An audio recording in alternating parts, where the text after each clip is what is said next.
Hello, hello! Salut à toutes! Bienvenue sur ce rendez-vous du mardi où je réponds à une question brûlante, à un sujet qui vous préoccupe, entrepreneur ou futur entrepreneur. Donc aujourd'hui, hop, je vais allumer la vidéo sur Instagram, le temps que vous arriviez. Hmm, hop. Ah bah non, il n'y aura pas d'Instagram aujourd'hui. On sera directement du coup sur la page Facebook. Euh, hop. Donc aujourd'hui, nous allons voir comment faire quand on a plein d'idées de business. Quand on a trop d'idées. Généralement, il y a deux cas. Il y a soit le cas où on a envie d'entreprendre, mais on a zéro idée. On ne sait pas quoi faire. Voilà, on n'a pas d'inspiration. Et puis il y a l'autre cas extrême où au contraire, on a plein d'idées. Et du coup, eh ben, on ne sait pas quoi faire non plus parce qu'il y a trop d'idées, trop de choix. Et effectivement, quand tu as trop d'idées, le problème c'est que tu sais plus quoi faire, à quoi réfléchir ou regarder, et ça t'empêche d'agir. Tu ne passes pas à l'action et tu restes bloqué. Un mois, 2 mois, 6 mois, un an, 5 ans. Et quand tu te retournes, bah, tu te rends compte que tu as laissé passer ta chance, que d'autres ont sorti quelque chose de similaire à ton idée et puis que ça fonctionne. Et toi, ben, tu vois que tu es toujours dans la même situation. Donc effectivement, faire un choix, c'est important. Encore faut-il savoir comment faire ce choix. Et puis surtout, ça peut faire peur de choisir parce que quelque part, choisir aussi, c'est renoncer. Donc forcément, c'est souvent ce qui nous retient d'agir vraiment parce qu'on se dit, mais est-ce que ce sera la bonne idée? Est-ce que ce sera la bonne décision? Et si jamais je me trompe, etc., etc. Mais si tu n'agis pas, qu'est-ce qui se passe? Bah, tu restes dans ta réflexion, tu réfléchis comme ça. Le temps passe et puis tu vois les autres qui avancent autour de toi.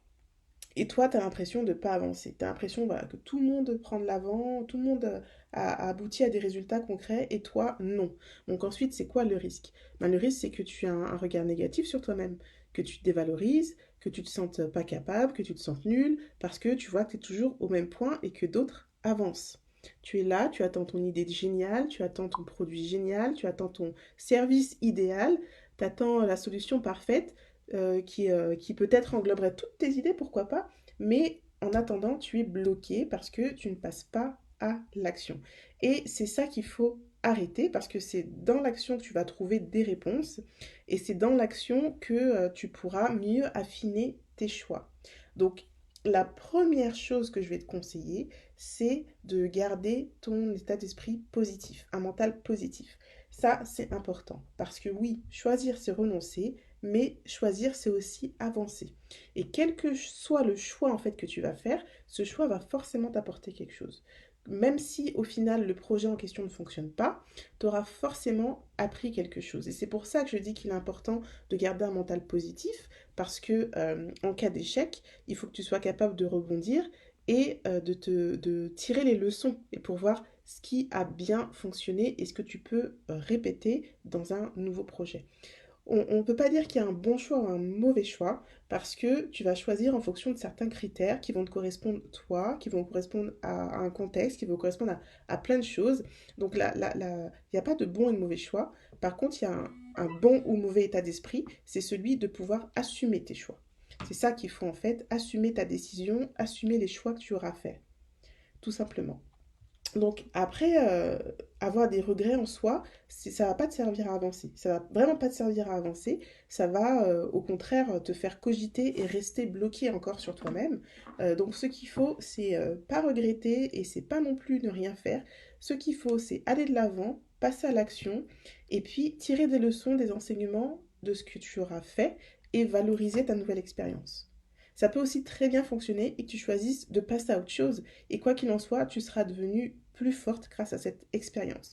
Donc, première chose, il faut faire un shift là, d'état d'esprit et rester focus sur ce qui compte vraiment, c'est-à-dire le passage à l'action et la valorisation de ton expérience. Donc ensuite, si c'est pas encore fait, la seconde chose que je te conseille de faire, c'est de pouvoir écrire toutes tes idées. Pourquoi c'est important? Parce que bah, tu as plein d'idées, des choses qui sont là, qui se promènent dans ton esprit, et le souci, c'est que déjà, ça te prend beaucoup d'énergie. Beaucoup d'énergie parce que c'est là, tu ressasses, tu repenses.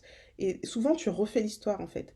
On se rend pas compte, mais mentalement, à chaque fois qu'on est sur une idée qui n'a pas encore été aboutie, qui n'est pas encore écrite, on repart au début en fait dans le cheminement et du coup ça te mange une énergie de dingue.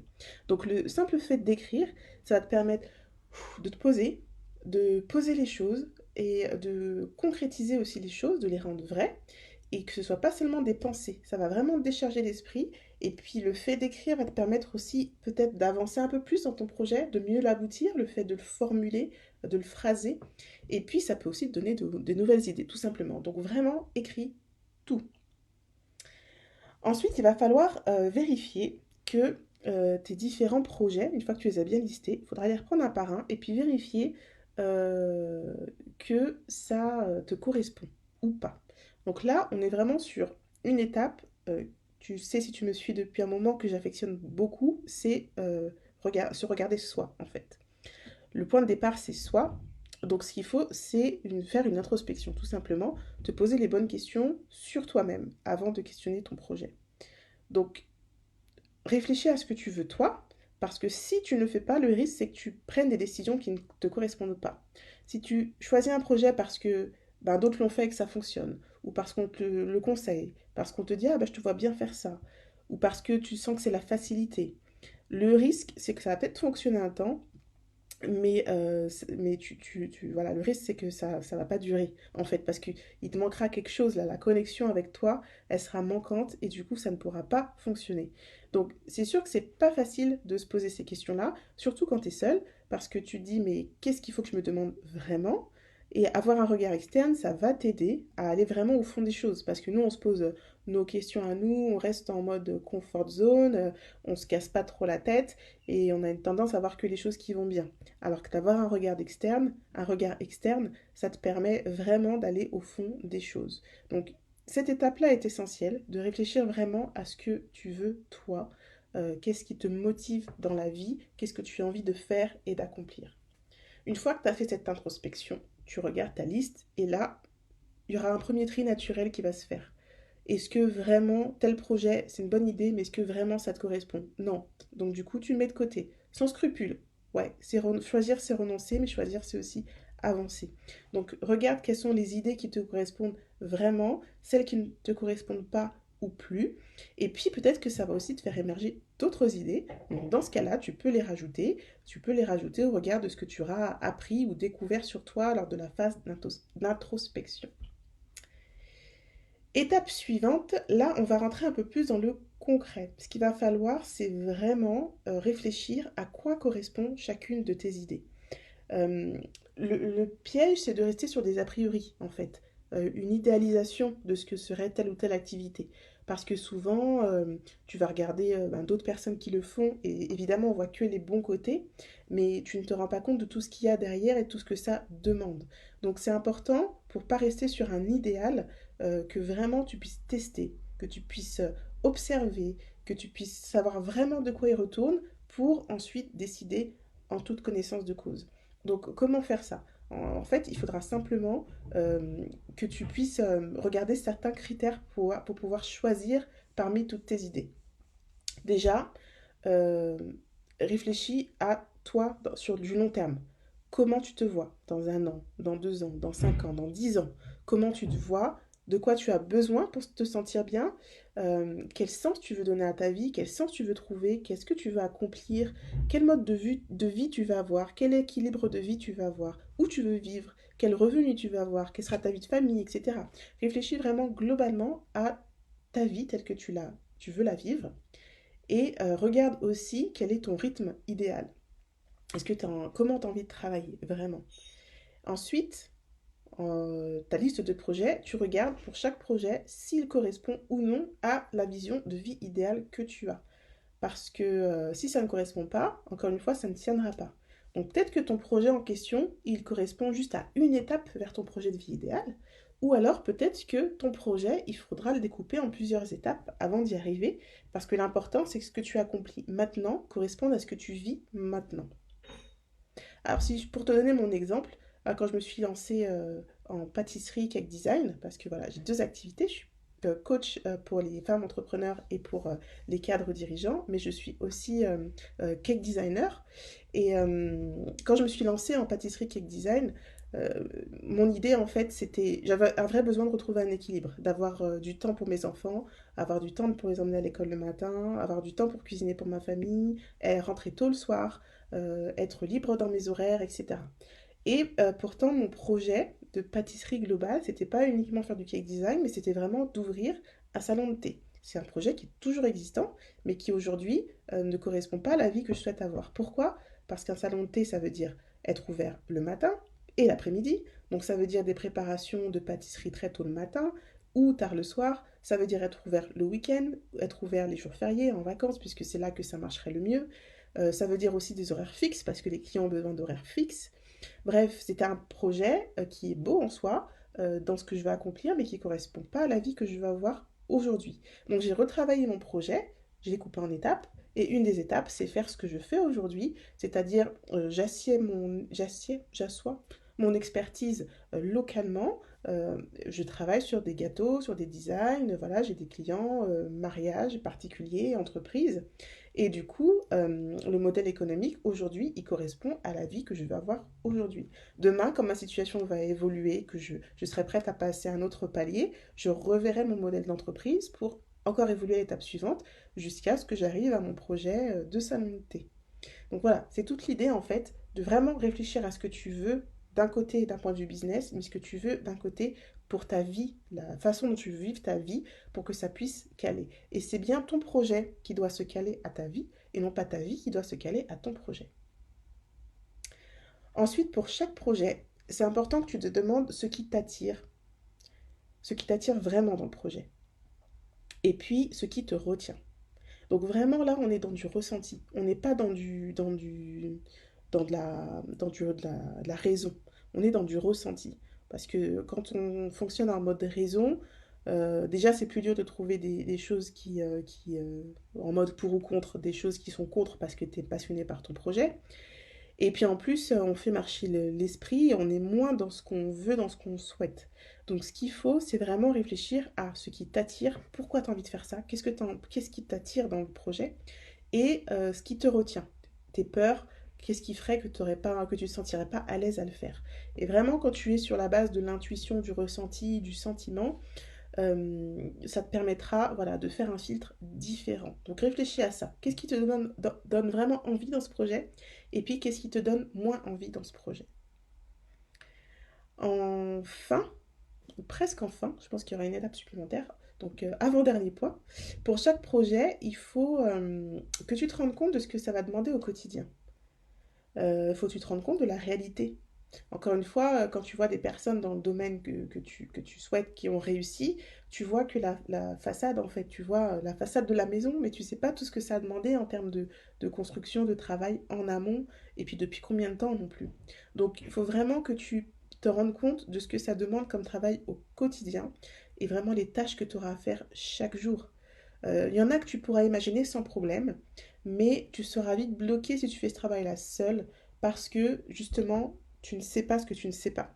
Il y a des choses dans tous les projets, il y a des choses, dans le back-office qu'on n'imagine pas, qu'il y a un travail de fond à faire que l'on ne peut pas imaginer si on n'est pas dedans.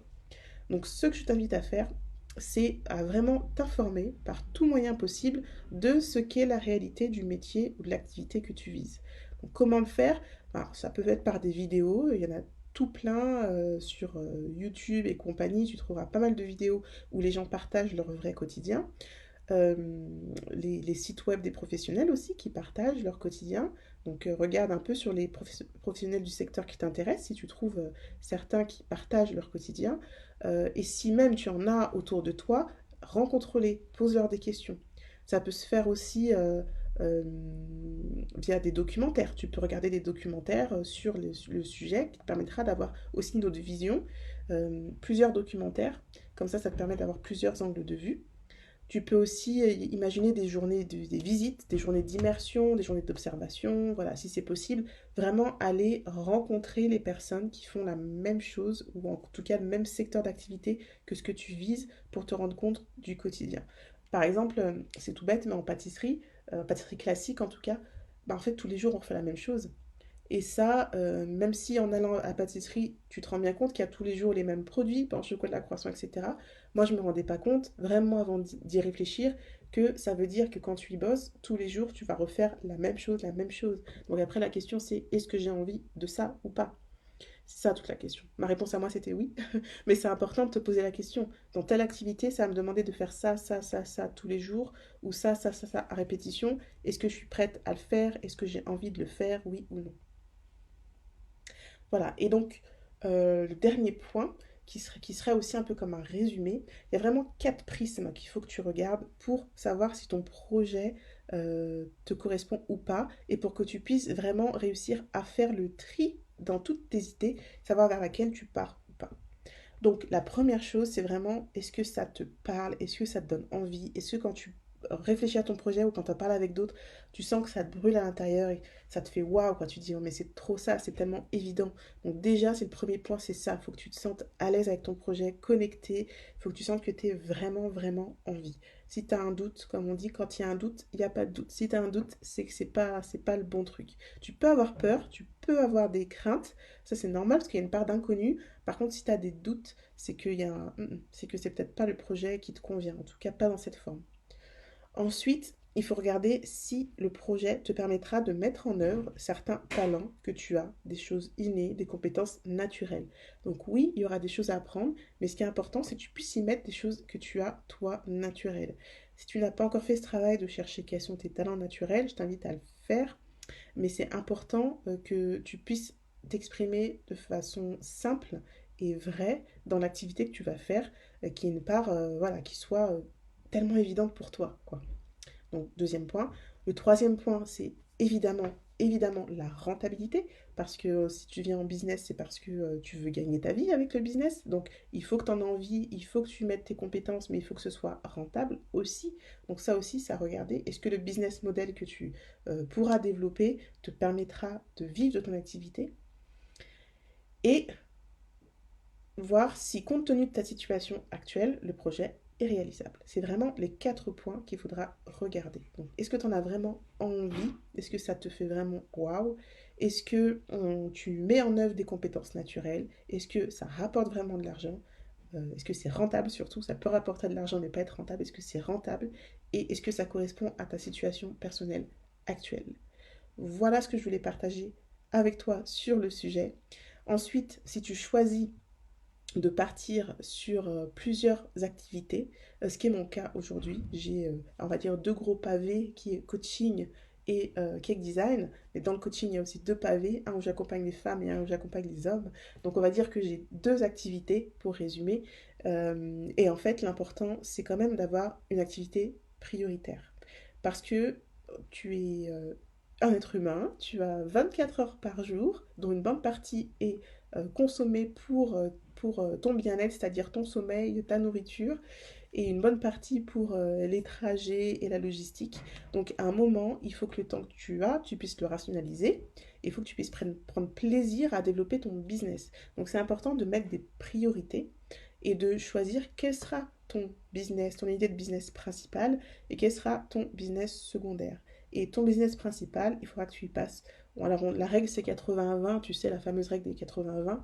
Donc idéalement, la majorité de ton temps, en tout cas sur ton projet idéal, 80% de ton temps, et enfin ton projet principal, et 20% sur ton projet secondaire. Voilà. Est-ce qu'il y a des questions à propos de la façon dont on peut trier ses idées? Pour celles qui sont live, avez-vous des questions? Je vous invite à les poser en commentaire. Et puis si tu es en replay, tu peux mettre un hashtag replay, comme ça je saurai que tu es passé par là. Et puis s'il y a des questions, je vous invite à les poser en commentaire. Moi je continuerai, j'y répondrai. De toute façon, je suis sur la page quotidiennement. Et si ce n'est pas encore le cas, je t'invite à rejoindre la communauté des femmes vitaminées, entrepreneurs vitaminés.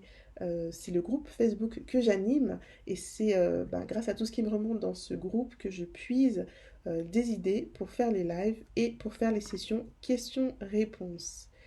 Voilà, je te souhaite une bonne après-midi ou matinée ou journée, tout dépend de l'heure qu'il est chez toi. Ici, il est presque 16 heures, donc c'est fin d'après-midi pour nous. Et je te dis à très vite. Ciao, ciao.